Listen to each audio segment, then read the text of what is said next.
بسم اللہ الرحمن الرحیم. عزیزان من، آپ کو میجر عادل راجہ کا سلام پہنچے. آج کی اس لائیو سٹریم میں آپ کو خوش آمدید کہتا ہوں. آج 10 جنوری ہے. عزیزان من، پاکستان کی غریب عوام اس وقت بھوک سے مر رہی ہے، لیکن اسی عوام کے خرچے کے اوپر ان کی عوام کے جو حکمران ہیں جن کو مسلط کیا گیا ہے پاکستانی عوام کے اوپر، وہ جنیوا میں بڑے مزیدار طریقے سے عیاشی کر رہے ہیں فیئر ماؤنٹ ہوٹل کے اندر، اور وہاں پہ ڈونر کانفرنس کر رہے ہیں. اور ڈونر کانفرنس کے نتیجے میں بڑے بڑے اعلانات کر رہے ہیں کہ ہمیں $10 بلین پلیج ہو گیا ہے. ابھی یہ جو پلیج کے اوپر پروپیگنڈا کیا جا رہا ہے کہ پاکستانی حکومت کے پاس پلیج آ گیا ہے $10 بلین. سب سے پہلے تو یہ آپ کو میں جو ہے وہ کلیریفائی کرتا چلوں. خاموش مجاہدوں نے اس کے اوپر ایک تجزیہ پیش کیا، وہ میں نے انگریزی کے اندر اپنی ٹویٹر پروفائل سولجر سپیک پہ لگایا ہوا ہے. آپ کو بتاتا چلوں اردو کے اندر کہ یہ جو جنیوا کانفرنس ہے اور یہ جو پلیجز کے اوپر پروپیگنڈا کیا جا رہا ہے، تو یہ جو پلیجز ہیں، یہ پلیجز اصل میں ہوتا کیا ہے کہ پلیجز کو کنفرمیشن چاہیے ہوتی ہے. جس حکومت کی طرف سے وہ پلیجز کی گئی ہیں، جس باڈی کی طرف سے پلیجز کی گئی ہیں، جس بھی ڈیلیگیشن نے پلیج کی ہے اس کی حکومت کا اپروول چاہیے، یا جس بھی باڈی نے پلیج کیا ہے اس کی گورننگ باڈی کا یہ جو ہے نا وہ کنفرمیشن چاہیے. جو اس کو کنفرمیشن بہت ہی شاذ و نادر یہ کنفرمیشن ہوتی ہے ایگزیکٹ اسی اماؤنٹ کی جو اماؤنٹ پلیج کیا جاتا ہے. اور اگر کنفرمیشن ہو بھی جاتی ہے تو وہ ہارڈ کیش کی صورت کے اندر نہیں ہوتی، وہ ہوتی ہے وہ آپ کو کوئی نہ کوئی چیزیں امداد کے طور پہ دے دیتے ہیں، آٹا دے دیتے ہیں، دانہ دے دیتے ہیں، کچھ نہ کچھ آپ کو دے دیتے ہیں، اتنی قیمت کی کوئی چیز آپ کو دے دیتے ہیں، اور وہ پیسے اپنے ہی ملک کے اندر کاروبار کے اندر وہ خرچ کرتے ہیں، اپنی ملک کے کاروبار میں وہ لگاتے ہیں، اپنی ملک کے کاروبار کو دیتے ہیں تاکہ ان کی اپنی اکانومی بھی چلے اور ان کی سافٹ پاور بھی انکریز ہو.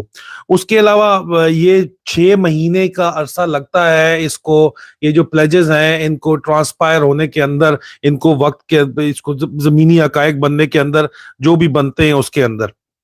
اب اس میں ایک بہت بڑا ایشو جو چل رہا ہے وہ یہ چل رہا ہے کہ آئی ایم ایف نے انکار کر دیا ہے اسحاق ڈار صاحب کی کسی قسم کی کوئی بات چیت ان سے کرنے کی، ان سے بات چیت سننے کی.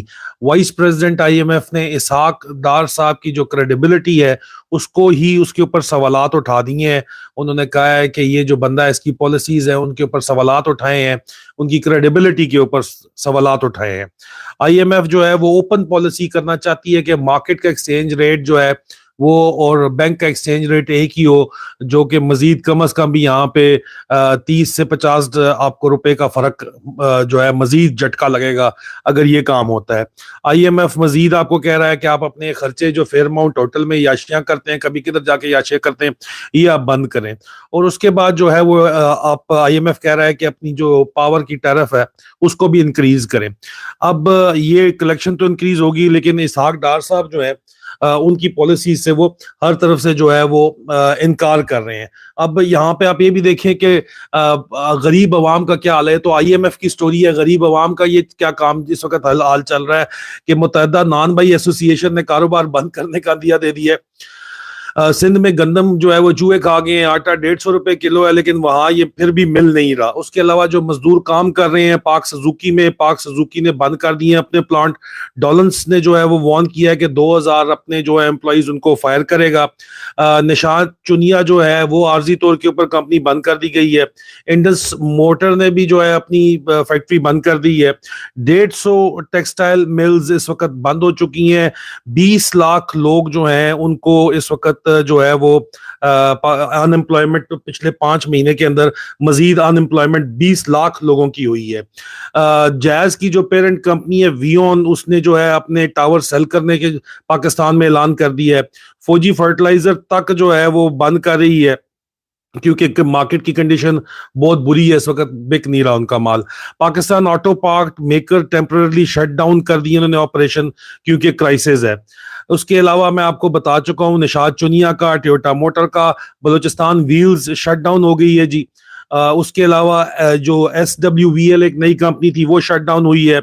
بولان کاسٹنگز وہ شٹ ڈاؤن ہو گئی ہے جی. کریم جو آپ کا فوڈ ڈلیوری ہے وہ شٹ ڈاؤن ہو گئی ہے جی. ملٹ ٹریکٹرز آپ کے پارشل شٹ ڈاؤن میں چلے گئے ہیں, آپ کی زرعی ملک ہے, آپ کے ٹریکٹر شٹ ڈاؤن میں چلے گئے ہیں. کوہ نور اسپننگ آپ کی شٹ ڈاؤن میں چلی گئی ہے جی. اس کے علاوہ آپ دیکھیں کہ اس وقت حالات اس قسم کے بنے ہوئے ہیں کہ پاکستان کو $155 بلین کی انویسٹمنٹ چاہیے انرجی سیکٹر میں, اور $155 کی انویسٹمنٹ یہاں پہ کوئی بھی کیا $155 ملین بھی پاکستان میں اس وقت ان حالات میں کوئی لگانے پہ تیار نہیں ہو. کہ سفارتی مشن کہہ رہے ہیں کہ یہاں پہ آپ نے کسی بھی صورت اس ملک کے اندر پیسے نہیں بھیجنے. ایک افسر کو میں جانتا ہوں, سگنل کور کا ریٹائرڈ افسر ہے, وہ کام کر رہا تھا اسلام آباد میں, جو ہے وہ ایک موبائل کمپنی کے اندر کام کر رہے تھے, ٹیلی کام کمپنی کے اندر. 3 لاکھ مہینہ ان کی تنخواہ تھی. اب ان کی تنخواہ 3 لاکھ سے کاٹ کے 1.5 لاکھ روپے مہینہ کر دی گئی ہے, کیونکہ اس وقت اکانومی کا پہیہ بالکل ہی بیٹھ گیا ہے, اکانومی کا پہیہ جام ہے بالکل, تو اس وجہ سے کوئی بھی کام نہیں ہو رہا. نالائق حکمران ہے, عوام پریشان ہے, مہنگائی سر کے اوپر چڑھی ہوئی ہے, اور پھر آپ کہتے ہیں جی کہ کسی کو کوئی فکر کیوں نہیں ہے. الیکشن کور کمانڈر کانفرنس کہتی ہے نہیں جی ہم اگست سے پہلے نہیں کرائیں گے. ٹھیک ہے, حمود الرحمان کمیشن رپورٹ کیوں انہوں نے چھپائی جی, اس کی وجہ کیا ہے؟ وجہ یہ ہے جناب کہ حمود الرحمان کمیشن رپورٹ میں لکھا ہوا تھا کہ 71 میں جب پاکستان آدھے ٹکڑے ہو رہا تھا, 70 میں جب جل رہا تھا, تو راولپنڈی میں شوبز انڈسٹری کی ٹاپ نوچ ایکٹریسز جو ہیں وہ صدر جنرل ٹکا کی جو ہے وہ بستر کی زینت بنتی تھی, شراب و کباب و شباب کی محفل ہوتی تھی, روزانہ شام کو وہاں پہ ٹوٹل عیاشی پروگرام چل رہا تھا. یہ لوگ کہتے ہیں کہ جی ہم لوگوں کے اوپر نام مت اٹھائیں, ہم لوگوں کے اوپر بات نہ کریں, اور یہی کام ڈھاکہ کے اندر ہو رہا تھا. وہاں پہ جنرل اے کے نیازی جو ہیں وہ جا رہے تھے, ان کی بھی اسی طرح کی شراب و کباب و شباب کی محفلیں لگتی تھی. اور پھر ریمپٹ وہاں پہ یہ بھی اس رپورٹ میں لکھا ہے کہ عزتیں لوٹی گئیں وہاں پہ, یہ بھی اس بات کا ذکر ہے. اور جب ان سے سوالات کیے گئے کہ آپ نے کیوں یہ عزتیں لوٹی وہاں پہ جا کے عورتوں کی, تو انہوں نے کہا کہ جب ہمارا کمانڈر ہی جو ہے وہ یہ کام کر رہا تھا تو ہم کس وجہ سے رکتے. یہ حمود الرحمان کمیشن رپورٹ کے اندر اس کا ذکر ہے, اور اس کو اس وجہ سے چھپا دیا گیا, اور آج دن تک کیبنٹ ڈویژن کی جو سیکٹری کا دفتر ہے اس کی ایک الماری کے اندر وہ بند ہے, جس کا وہ انچارج بھی ایک لیفٹیننٹ کرنل ہوتا ہے. یہ بھی میں آپ کو بتاتا چلوں, ہے تو سیوین گورنمنٹ کے پاس ہی, لیکن انچارج وہاں بھی فوجی افسر لگایا ہوا ہے, اس کو دیکھ بھال کرنے کے لیے وہ باہر نہ لے جائے. اور باجوہ صاحب آ کے فرماتے ہیں کہ 71 جو ہے وہ سیاست دانوں کا فیلئر تھا, فوجیوں کا وہ فوجی فیلئر نہیں تھا, سیاست دانوں کا فیلئر تھا. میں پوچھتا ہوں کہ کیا سیاست دان جو ہے وہ پوری شوبز انڈسٹری بٹھا کے اپنی گود کے اندر بیٹھے ہوئے تھے؟ وہی لوگ بیٹھے ہوئے تھے جن کے بچے دوسری تیسری نسل آج بھی شوبز کے بڑے بڑے سٹارز ہیں, جو کہتے ہیں ہمارا نام نہ لیا جائے یہاں پہ کسی بھی قسم کے اسکینڈل کے اندر. بھائی آپ لوگ شامل تو ہیں نا, لیکن آپ لوگ مسئلہ نہیں ہے. مسئلہ وہ لوگ ہیں جو آپ کو استعمال کرتے ہیں, آپ کو استعمال کرتے ہیں اور اپنے اصل کام سے کو بھول جاتے ہیں. اور آپ کا جو اصل کام ہوتا ہے اس کے لیے آرڈرز دیے جاتے ہیں, chief of general staff order دیتے ہیں کہ اگلے دن صبح 10 بجے تک صدر مملکت سے پوچھے بغیر, جنرل ٹکا خان سے پوچھے بغیر آپ نے جو ہے یہ آپ نے کسی صورت جو ہے یہ آپ نے کام نہیں کرنا. کوئی بھی آرڈر وہ شام کے وقت دے دیں تو اس کو آپ نے امپلیمنٹ نہیں کرنا. یہ سارے کا سارا یہ قصہ, چاہے ٹکا خان ہو, چاہے یایا خان ہو, چاہے وہ باجوہ ہو, قمر جاوید باجوہ ہو, یہ وہی کہانی چلی آ رہی ہے. اور عوام پھر کہتی ہے کہ یار یہ جاگتے کیوں نہیں ہے, ان کو ہمارا درد کیوں نہیں ہے. ان کو درد جو ہی محسوس ہوتا ہے اگلا پلاٹ آ جاتا ہے, نظر آ جاتا ہے. بھائی یہاں پہ جنرل باجوہ نے جس وقت درد محسوس ہونے لگا تھا تو صرف اپنے جرنیلوں کے اندر DHA لاہور میں جو پلاٹ بانٹے, وہ اس وقت 50 سے 55 کروڑ روپے کا ایک پلاٹ ہے, یا تو ایک پلاٹ کی صرف بات ہو رہی ہے. باقی تو آپ اس کی اگر تفصیلات لیں گے تو پہلے غداری کے کتنے فتوے میرے اوپر ہیں, 40,000 اور فتوے آ جائیں گے.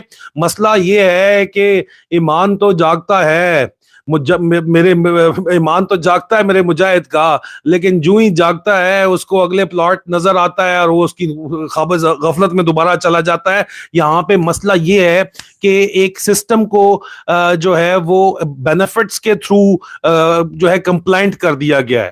ٹھیک ہے, غیرت کو سلا دیا گیا ہے, ان کو بتا دیا گیا ہے کہ یہ قوم تو ویسے ہی ٹھیٹ ہے, اس کو 2 چپیڑے بھی مارو گے تو تب بھی یہ کھائے گی.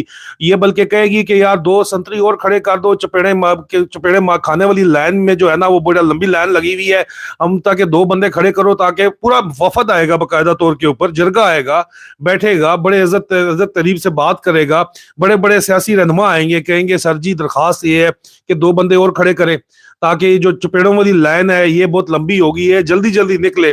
یہی ہو رہا ہے یہاں پہ. اور اس چیز کو جانتے بوجھتے ہوئے پاکستان کے ساتھ جو ہے گورا صاحب جو کالے صاحب چھوڑ گیا ہے, کالا صاحب پاکستان کو ابھی اس طرح چلا رہا ہے, اور کالا صاحب میں جب کوئی جاگنے لگتا ہے تو اس کو اگلا پلاٹ نظر آ جاتا ہے.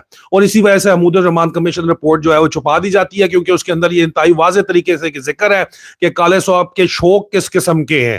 اور یہاں پہ جو کالے صاحب کے شوق کو بتاتا ہے اس کے خلاف باقاعدہ طور کے اوپر ایک state campaign, state resources launch کر کے اس کو غدار ثابت کرنے کی کوشش کی جاتی ہے. اور انہی صورتحال کے اندر پاکستان کے اندر صرف اور صرف ایک نعرہ لگ رہا ہے زندہ بھاگ کا. پاکستان میں جس کے پاس بھی ذرا سی بھی ریسورسز ہیں وہ بھائی کوئی ویزا لگا کے ٹکٹ خرید کے پاکستان سے بھاگ رہا ہے, اور اب بس اپنی پراپرٹیز وہ پیچھے چھوڑ رہا ہے, باقی کچھ بھی وہ چھوڑ نہیں رہا. جو بھاگ سکتا ہے بھاگ رہا ہے, لیکن میجورٹی عوام 22 کروڑ تو نہیں بھاگ سکتی. وہ وہیں پہ بیٹھی ہوئی مار کھا رہی ہے اور اپنی قسمت کو رو رہی ہے. اور اس وقت حالات یہی بنے ہوئے ہیں, اور جن سے امید ہے کہ حالات سدھاریں گے وہ اپنے شش کے پروگرام کے اندر اور اپنے اگلے پلاٹ کے اندر پڑے ہوئے ہیں. انشاءاللہ بشرط زندگی بہت جلد آپ سے دوبارہ ملاقات ہوگی. فی امان اللہ.